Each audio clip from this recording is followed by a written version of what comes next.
Have you ever noticed how strange it feels to be doing well on paper but slowly decaying inside? You wake up each morning with no obvious pain, yet everything feels dull. Tasks that once excited you now feel pointless. Conversations sound like noise, and even the idea of improving yourself feels exhausting. You're not suffering in any visible way. You're just slowly fading.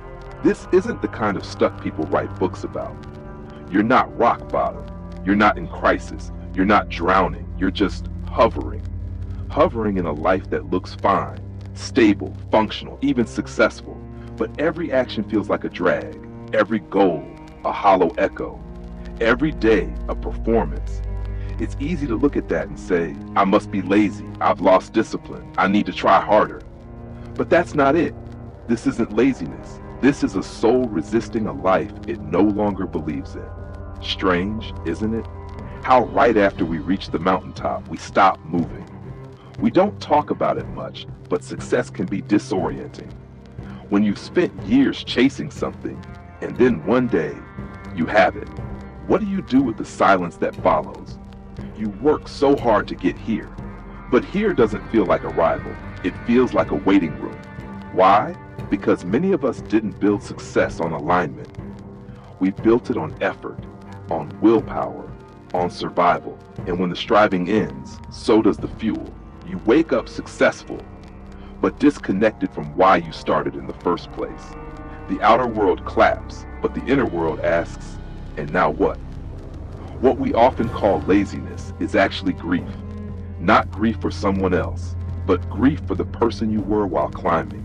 The hungry version of you, the hopeful one, the one who believed that once I make it, I'll be free. And when you get there and realize that freedom doesn't feel how you imagined, something inside dies. But no one tells you to mourn that. So instead of grief, you feel numbness. Instead of tears, you binge distractions. Instead of ritual, you scroll. And the world calls it laziness. But what's really happening is that an old story is dying, and the new one hasn't arrived yet. We're so quick to chase motivation. Books, podcasts, coffee, biohacks, timers, morning routines. But what if the real issue isn't motivation, but meaning? What if your inner system has paused not because you're weak, but because it refuses to move for the wrong reasons anymore? You've outgrown the game, but you're still playing it. And your body, your emotions, your attention, they're all saying, no more. No more proving. No more performing. No more pretending this makes sense. This isn't burnout. This is rebellion. A quiet inner revolution that says, I need a life I actually believe in. The invitation. What if this lazy season is not a problem to fix, but a mirror? A pause designed not to break you, but to show you something. It's in this stillness that questions surface. Who am I without my ambitions? What part of me has been running out of fear? What would I pursue if I wasn't trying to be impressive? These questions hurt, but they heal. Because they don't just lead to action, they lead to alignment. And when action returns from that place, it's not frantic, it's not forced. It's quiet, steady, real. Before you build the next thing, bury the last one. Not in shame, not in judgment, but in truth. Maybe your past self worked so hard because they didn't know better. Maybe they chased validation because they were scared to be invisible. Maybe they succeeded, but never felt seen. Let that part of you rest. Hold a quiet funeral for the version of you that thought being busy was the same as being alive. Because what's emerging now isn't a better version. It's a truer one. So no, you're not lazy, you're not broken, you're not behind.